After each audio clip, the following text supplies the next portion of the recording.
Welcome everybody. Nice to see everybody here.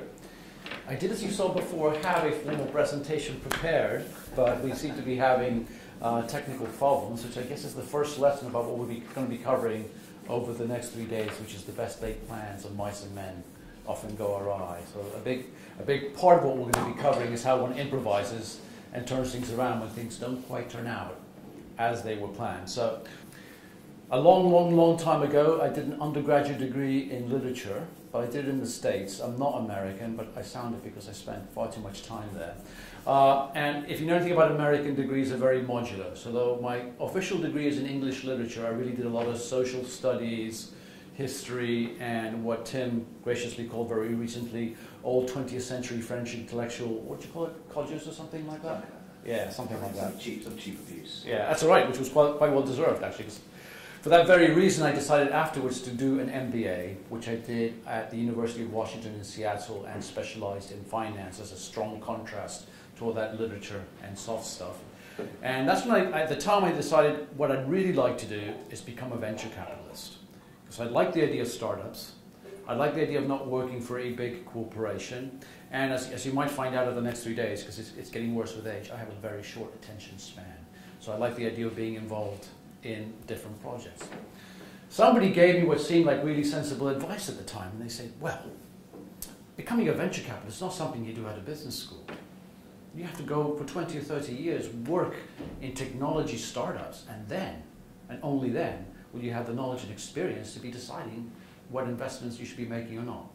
And that's the way a lot of the US venture capital business works. Alas, that's not the way most of the British venture capital business works, where you find a lot of people who have never had a real job working and passing judgment on investments and haven't actually been there and done it. That's what I call the season ticket syndrome, where if you think about season ticket holders in football, they know exactly how the players should play, they know how they should pass the ball, they're always very ready to sack the manager.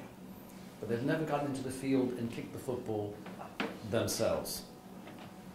So anyway, as a result of that advice, I joined Hewlett-Packard in Silicon Valley, microwave semiconductor division. Much to my shock, I found that I was a cost accountant. I had been told I was going to be the right-hand man CFO to a product line, but I was a cost accountant. I never thought I'd be an accountant. It turned out to be a really good experience because I got to know exactly how manufacturing works.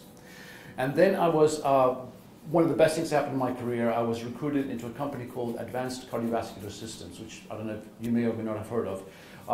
It was a startup, it was pioneering angioplasty at the time. Does everybody know what angioplasty is? Angioplasty is traditionally, so basically, if you get heart disease, it's a plumbing problem. Your arteries are clogged. And traditionally what they would do is they would rip open your chest, cut up your leg, take a little bit of vein out of your leg, and rearrange your plumbing so that wherever the clog was, the blood no longer needed to be there. About 6 weeks in hospital average, and then patients on average would only live about 5 years. So in the early 80s, what was developed is the idea, why don't we just make a very short puncture incision here? And it's kind of like a video game, watching on the X-ray screen, thread a balloon into the arteries, expand it, remove it, flow's restored, and now it's done with stents and so forth.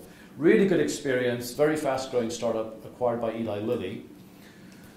Then ended up coming over to Europe, being country manager in Germany and Spain, did one gynecological startup here in Europe, and then moved back here to the UK. And this was about the time the dot-com era was coming up. And one of the things that had happened to me that was very strange with medical devices is, as I told you before, I had studied literature as undergraduate.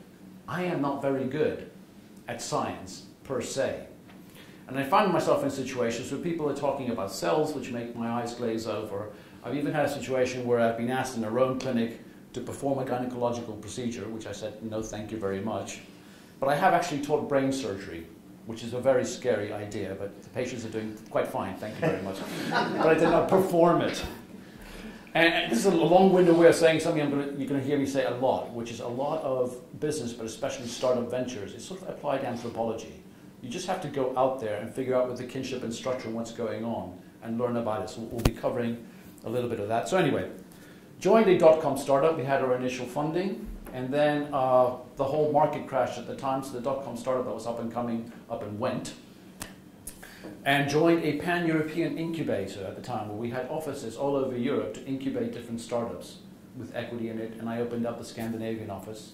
Really good fun, but we had a delusional CEO who had spent, we went through about £20 million in no time at all, doing things like buying 10,000 square meter buildings in Munich because he was sure the whole startup ecosystem would come and join.